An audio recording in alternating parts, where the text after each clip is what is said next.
O que é que funciona? Por que a nossa mente tem uma tendência, até você no comecinho falou, porque de repente parece que a minha mente vai para um lugar muito ruim. Sempre. Porque o ser humano, ele tem uma tendência gigante a ser negativo. Porque a nossa mente ela tende a antecipar situações negativas o tempo inteiro para evitar que eu vivencie elas. Para sobreviver. Exato. Isso era útil para prever um inimigo que ia chegar na tua caverna. E aí a gente transportou essa configuração para hoje. E meio que não precisa mais ter isso. Hoje, biologicamente falando, tem algumas coisas que não fazem muito sentido. Mas, claro, o corpo humano é uma máquina perfeita. E ele está o tempo inteiro te protegendo. Aí se você para analisar o que é uma ansiedade, o tempo inteiro antecipando algo de ruim, algo de ruim, algo de ruim. Só que a gente pode levar isso para a biologia animal. Né? Por exemplo, ansiedade, um dos muitos sintomas da ansiedade é a insônia. A pessoa deita na cama e ou ela não dorme, ou ela tem um sono agitado, ela acorda podre, ela fala, eu dormi, mas parece que eu não dormi. Ou é aquele soninho assim que ela começa a dormir, quando de repente ela tem um susto assim, do nada vem uma coisa ruim, taquicardia, o coração fica acelerado, o corpo começa a esquentar. Por que é isso? É como se eu precisasse correr a qualquer instante. Entende? Então, o teu corpo te mantém em estado de alerta porque alguma coisa de ruim pode acontecer contigo. Entende? Isso é insônia. Eu não posso dormir. É como se eu fosse um animal e estivesse na selva. Se eu dormir, um outro predador vem e me pega. Então, eu tenho que ficar em estado de alerta o tempo inteiro.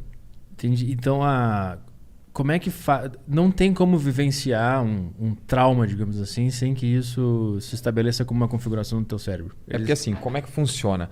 Nós interpretamos de acordo com aquilo que a gente já tem de programação, de aquilo que a gente já tem de informação. Eu interpreto as coisas de acordo com tudo aquilo que eu vivi, que pode ser totalmente diferente daquilo que você viveu. Então nós vamos interpretar as coisas de formas diferentes. Entende? Sim. Por exemplo, hoje você vê uma geração muito mimizenta. Né? Até muita gente brinca em rede social falando do Fiuk, que ele é isso, que ele é aquilo, etc. Sim. Então, assim, é uma geração muito frágil emocionalmente. Né? De pessoas que tiveram muitos cuidados, pessoas que tiveram, assim, um zelo demais, muito mimados. Aí a gente entra numa outra vertente interessante também. Por exemplo, hoje o ser humano, até ontem, uma moça veio falar comigo, Bruno, eu preciso fazer um processo de terapia contigo, porque eu estou num relacionamento abusivo, vai fazer 2 anos. O cara me fez me distanciar da minha família, dos meus amigos. Eu estou falando com você, eu estou apagando a mensagem o tempo inteiro com medo que ele apareça aqui, leia e arrume um problema para mim. O tempo inteiro isso, né? Aí ela fala assim, só que eu não sei porque eu estou com ele, eu não consigo terminar com ele, eu sou dependente emocionalmente deste cara. Aí a gente pode tentar entender um pouquinho a história dessa moça, né? Por exemplo, o ser humano o tempo inteiro ele está tentando repor alguma coisa. Eu atendi um rapaz que ele falou que ele sentia um vazio gigante no peito, assim, uma coisa. Toda emoção é física, né? Quando eu penso, eu sinto. Quando eu sinto, tende a acontecer através de um padrão comportamento. Eu tenho esse vazio no peito, me acompanha há muito tempo. Pois é. Esse vazio no peito pode ser ausência de alguma coisa, né? Como o próprio nome diz, eu sinto um vazio.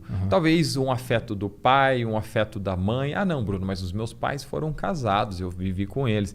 Tá, mas será que o pai viajava muito, ele ficava muito tempo sozinho? Será que a mãe ficava muito tempo fora de casa e você ficava com a babá? Lembra que a criança está interpretando? Não importa se o teu pai trabalhava muito para pagar a sua escola porque ele te amava. Não. Sim, atualmente está... Eu só não tinha o meu pai. Eu queria o meu pai e eu não estava com ele. Ah, mas a minha mãe trabalhava muito, ela me amava e eu fui para Disney porque ela pagou a minha viagem. Isso é o adulto dizendo. A criança queria que a mãe dela estivesse lá com ela naquele momento, desse carinho, desse amor, desse afeto. Entende? Então, existe então sei lá, não quero dizer uma regra, uma cartilha, não nesse sentido, mas para deixar simples, existem algumas regras para tu conseguir fazer uma mente não se traumatizar e não ter todos esses mecanismos acesos? Assim, tem coisas que você pode facilitar o processo. Por exemplo, você hoje tem filhos? Não. Não, tá. Então vamos supor que você pense em ter filhos. Quanto mais bem resolvido emocionalmente você estiver, maior a probabilidade de você ter um filho que tenha sucesso para a vida dele, né? Emocional, profissional, financeiro, dentro dos relacionamentos. Imagina que você tem um casamento hoje totalmente desestruturado. Você briga, você quebra o pau, você ofende a sua esposa, você taca o controle remoto na parede, ou seja, e essa criança está vivendo isso aí. Uhum. A criança, ela aprende e as duas primeiras referências de toda criança são o pai e a mãe. Aí depois começam professores, líderes religiosos, médicos, hierarquia, né? As primeiras referências que a gente tem. Então imagina que você é um cara que bate na sua esposa e o teu bebezinho de 6 meses está no quarto vendo você sentando a mão na mãe. Ele sabe se aquilo é certo ou errado com 6 meses de vida? Não sabe. Ele não sabe, mas ele está recebendo aquela informação sem filtro. Eu estou dizendo que esse cara, essa criança vai crescer, vai se tornar um cara que vai bater na mulher? Não, não é isso que eu estou dizendo. Mas esse cara pode sim se tornar uma pessoa que tenha comportamentos familiares ao pai. Uhum. Porque o pai é a primeira referência. Meu pai, meu herói. Uhum. Eu quero ser igual ao meu pai, entende? Então eu posso ser igual ao meu pai e posso buscar alguém igual à minha mãe. Uhum. Aí eu vou buscar muitas vezes uma mulher que é frágil emocionalmente, que se submeta a esse tipo de situação. Uhum. Então eu posso não bater numa mulher. Mas, por exemplo, eu posso ser aquele cara que maltrata ela emocionalmente, que é muito familiar. Aquele cara que diminui ela, que agride, que xinga, que diz que ela não vale nada. Por exemplo, isso demonstra a insegurança de uma pessoa. Uns tempos atrás eu atendi uma moça, uma blogueira, uma influencer, muito bonita, assim. Corpão, tira foto de biquínis e tal, lifestyle, super legal. E ela namorava um cara que era do mesmo biotipo dela, assim, um cara mais jovem, ela acho que estava beirando uns 40 anos, e o cara devia ter, sei lá, uns 30 anos. E ele também, mesma coisa, o cara fortão, boa pinta, isso e aquilo. E ela veio falar comigo que o cara, o tempo inteiro, diminuía ela. Quando ele não sabia receber elogios. Quando ela dizia para ele, nossa amor, você tá lindo, ele olhava para ela e falava, eu sei. E ela se sentia mal. E às vezes ele... Cara. E às vezes ele diminuía ela falando, às vezes ela falava, tá bonita essa roupa. Ele, não gostei não. Eu acho que você não fica muito bem com esse tipo de roupa. Ele fazia isso com frequência, o tempo inteiro diminuindo ela. Aí ela falou, eu acho ele tão confiante, tão seguro, ele faz isso comigo, né? Eu falo, é totalmente o oposto. Esse cara, ele é tão inseguro, ele é tão medroso em relação à forma como ele se sente, e ele acha você uma mulher tão... A gente pode falar palavrão aqui? Pode, claro. Então tá bom. Ele acha você uma mulher tão foda, tão melhor, tão maior que ele quer te diminuir para que ele se sinta melhor. Para nivelar, né? Exato, exato. É o famoso balde dos caranguejos, né? Balde do caranguejo, analogia, né? A parábola. Você enche um balde de caranguejo e você vai perceber que mesmo que o balde esteja até a boca de caranguejo, eles não saem. Porque o tempo inteiro, quando alguém tenta subir, vem alguém e te puxa para baixo. Né? É mais ou menos assim. Então, tudo tem um padrão, cara. Tudo. A partir do momento que você começa a entender e vivenciar isso, você começa a perceber. Isso é por conta disso. Né? Então, se um cara trata demais a mulher mal, não é porque ele é fodão, ele se sente o cara. É porque ele se sente pequeno. E ele está querendo fazer aquilo para se sentir melhor. Igual bullying na escola. Sim. A pessoa que faz bullying, ela já viveu aquilo de alguma forma, seja dentro de casa ou na própria escola. E ela se sente tão pequena que ela quer diminuir o coleguinha para que ela se sinta melhor. Então, hoje a gente vive as consequências, os reflexos de infâncias ruins, ou não necessariamente ruins, o cara passou fome, morreu, mas... ruins de negligência ou de pais que não souberam tratar, cuidar e tal. É um papo muito delicado, né? É muito sutil, porque eu gosto de dizer que nós somos vítimas de outras vítimas. Isso, porque eu não tenho culpa de... Eu tive problema de ansiedade, eu tive bruxismo, eu tive depressão. Foi até assim que eu cheguei na hipnoterapia. E eu vivenciei coisas na minha infância que fizeram com que isso acontecesse comigo.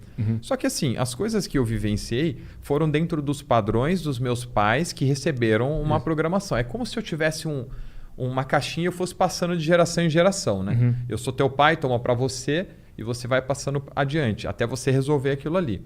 Então, da mesma forma os meus pais. Né? Por exemplo, um padrão muito interessante da minha mãe, que é super simples, assim, eu posso comentar sem problema algum. A minha mãe, ela teve uma infância muito difícil. Né? O meu avô faleceu, a minha mãe tinha 10 anos e a minha avó tinha 5 filhos, ela não trabalhava. Aí o que aconteceu? Escassez. Escassez. 5 filhos, minha avó não trabalhava. Minha mãe falou que ela nunca passou fome, mas ela passou muita vontade, né? Ela passou necessidade. Então ela até conta uma história que a minha avó pegava um pãozinho francês assim, cortava em 5 fatias bem fininhas, dava uma para cada filho e um pingadinho de café. Às vezes ela não comia. Então minha mãe ela guardava as roupas dela numa caixinha de papelão. Hoje, se você vê como é que é a casa dos meus pais, moram só meu pai e a minha mãe, numa casa que tem 4 quartos. Todos os cômodos da casa têm armário. Todos. Todos os armários estão lotados. Eu não estou falando só de comida. Assim, lotado de roupa, lotado de coisas que ela guarda. Aí você abre a cozinha, você vai abrir o armário, você tem que abrir meio com cuidado, senão cai a lata de leite condensado na tua cabeça, assim, sabe? Eu falo, mãe, mas para que tudo isso? Você abre lá, tem, sei lá, 4 latas de Nescau. Mas não tem uma criança aqui em casa, para que isso? Eu gosto de armário cheio. De onde você acha que ela teve isso? Porque ela teve uma escassez tão grande em relação àquilo que hoje ela quer o tempo inteiro. Ela estoca, cara. Sim. Ela estoca. E por ser, por exemplo, aquele exemplo do cara lá que diminuía a mulher, o grande problema é tu reconhecer que tu tá cometendo esse erro. Isso é muito difícil do ser humano conseguir entender que ele tá fazendo isso. É a pior parte. Como é que o cara faz? Eu não sei se nesse momento da minha vida eu tô errando. Eu vou saber daqui 5 anos. Existe alguma forma de... Além de pensar bastante, tentar entender, porque eu acho que os pensamentos... Se eu tentar entender se eu estou errando agora, esses pensamentos que estão tentando entender, eles estão influenciados também pelos mesmos traumas que estão cometendo os erros. Tá, mas o fato de você buscar entender e estar ouvindo essas coisas, você já coloca a sua mente para trabalhar, para buscar a origem de padrões que hoje você tem. Então, por exemplo, esse cara, ele faz isso de forma inconsciente. Ele não sabe o que ele está fazendo, nem o porquê dele estar fazendo. Sabe quando ele vai buscar entender ou resolver isso? Quando isso gerar um prejuízo para a vida dele. Por isso que eu gosto muito de dizer, dentro de casais, não importa o tipo de relacionamento que seja, as pessoas nunca vão mudar por você. Então, quando você está num relacionamento, aquele relacionamento tá uma porcaria, você está com uma moça e ela só faz cagada dentro do relacionamento, você chega nela e fala, ou você muda ou a gente acabou.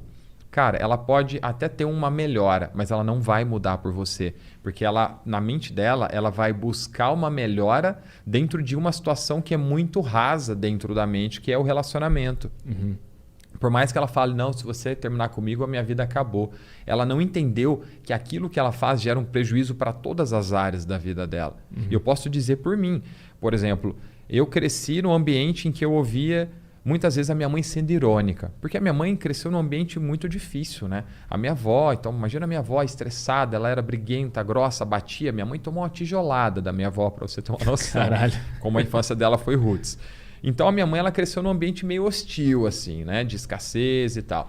Então a minha mãe ela cresceu e ela se tornou assim, uma mulher fantástica, maravilhosa. Só que alguns padrões, assim como todo mundo tem. E ela tinha os padrões assim de defesa. Que é... Você já ouviu falar que a melhor defesa é o ataque, né? Então, ela, por exemplo, ela era muito irônica. Então, quando, por exemplo, ela estava arrumando o almoço, preparando o almoço, e ela queria que eu arrumasse a mesa. O que ela podia dizer? Filho, arruma a mesa pra gente almoçar, né? Ela falava assim, bem que você podia arrumar a mesa, né? Bem que você podia pôr os pratos e os copos na mesa, né? Eu ficava, como assim, né? Tinha tantas formas melhores de fazer e dizer isso. Ou seja, eu acabei pegando muito disso dela. Então eu trouxe para dentro dos meus relacionamentos. Hoje eu tenho consciência do o que eu faço e quando eu faço e o porquê eu faço. Só que assim, é um processo e dói. Porque você quer saber uma coisa... Você quer saber um problema que você tem? É só você se incomodar com alguma coisa. Tudo aquilo que te dói é seu. É algo que você tem mal resolvido. Imagina que aqui do meu lado tem um cara. Eu olho para ele e digo, cara, você é muito feio. Se ele tem um problema de baixa autoestima, ou ele vai ficar puto, ou ele vai ficar triste. Se ele não tem, para, rapaz, feio é você, ele vai dar risada. Sim. Então, tudo aquilo que incomoda é nosso. Eu não tenho o poder de enfiar uma informação dentro da sua mente que te faça sentir algo que você não tenha e se conecte com aquilo que eu estou te dizendo. Só tenho o poder de dar o gatilho para acionar o que já estava lá naquela mente. Só.